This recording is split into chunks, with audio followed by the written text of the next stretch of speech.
is going on, gents? It's R.P.M. here, reporting from the bunker with another sick woman file. Now, heed my warning, has been dropping some serious considerations in the comment section. Now, this one in particular, Master Minos made a suggestion, and of course, I'm going to follow through with it.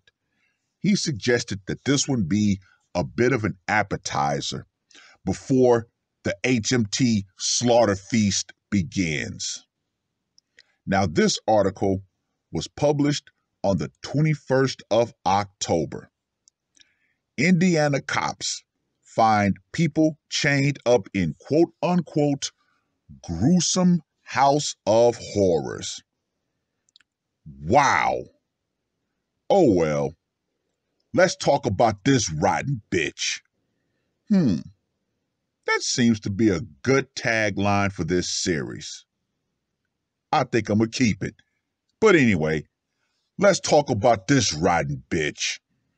A 36-year-old Indiana woman is behind bars after police discovered two people tied up and shackled in her home, one of them, quote-unquote, deceased and beyond help. The woman identified by Evansville authorities is Heidi Carter. She faces a string of charges in connection with the Tuesday night incident, which police say took them even by surprise. It all began after a woman flagged down an Indiana state trooper late Tuesday night, saying she stopped by Carter's home only to find a quote-unquote dead body inside. Evansville Police Department spokesperson, Sergeant Anna Gray, told reporters late Wednesday night. The woman said she'd gone to the home to help clean ahead of an inspection and took a seat on a pile of blankets only to realize, quote-unquote, under the blanket was a dead body. An arrest affidavit says, according to the Evansville Courier and Press, she ran out of the house screaming and alerted authorities. State police and officers from the Evansville Police Department responded at around 11 p.m., assuming they were dealing with a quote-unquote possible kidnapping and murder. Once they arrived, things took a bizarre turn. Carter was located outside with a gun, police said. She told them there was still, quote-unquote, several people inside the home, and officers began issuing commands for those inside to come out, starting with one unidentified man who complied and was released. A second man then came out and is said to have, quote-unquote, rushed out of the front door in an aggressive manner with an object in his hands that he pointed at police.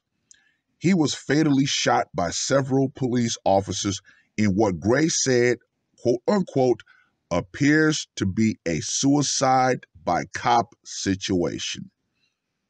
Officers then entered the home and found a woman, quote-unquote, who had been tied up, shackled, and had visible injuries, Gray said.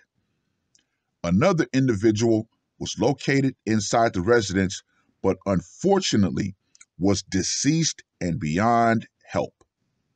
The manner of death appeared suspicious and gruesome. He had been restrained, duct-taped, beaten, and strangled, she said. The shocking turn of events, which also played out with two teenagers in the situation upstairs in the home, were later safely evacuated, which took officers by surprise, said Gray. According to the affidavit, investigators later determined that Carter had met both victims on a dating app and invited them over. But the male suspect who was shot at the scene had quote unquote arrived home during their sexual activity. Interesting choice of words. He arrived home. Gentlemen, this is another reason why you need to stay off those damn dating apps. He allegedly beat up both guests with a baseball bat before he and Carter chained up the two victims. Quote unquote. They also tied and shackled the female victim while the male suspect repeatedly did something pretty horrible to her multiple times throughout the day from October 19th to October 20th, Gray said.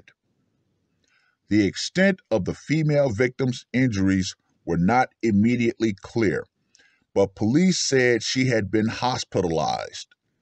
Carter, who has been booked into the Vanderburgh County Jail, faces preliminary charges of criminal confinement and abuse of a corpse. It is not immediately clear if police were also weighing whether to charge her with murder. Why not? It went down in her home. While Carter reportedly was found brandishing a gun at the scene, she told investigators she had only gone along with the male suspect in restraining the victims out of fear he might hurt her. This raggedy bitch. The male suspect has yet to be identified, but police said he is believed to have a criminal history.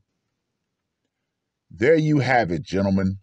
Another sick woman file. Now, what I find ironic out of all of this, she wants to shift blame to the dead guy. Now, mind you, from October 19th to October 20th, this woman claims that she went along with everything out of fear, yet she didn't try to escape. The fact that she used a dating app to lure these two victims to her place, yeah, right. As if she did not put a single action toward these victims. Yeah, right, I don't think so. But yeah, hopefully they should charge her with murder. The fact that someone died in her residence, yeah, she's responsible. But, as usual, she did the typical thing of not taking any kind of responsibility and trying to blame shift. Boy, these modern women. Anyway, read the article. Let me know what you guys think.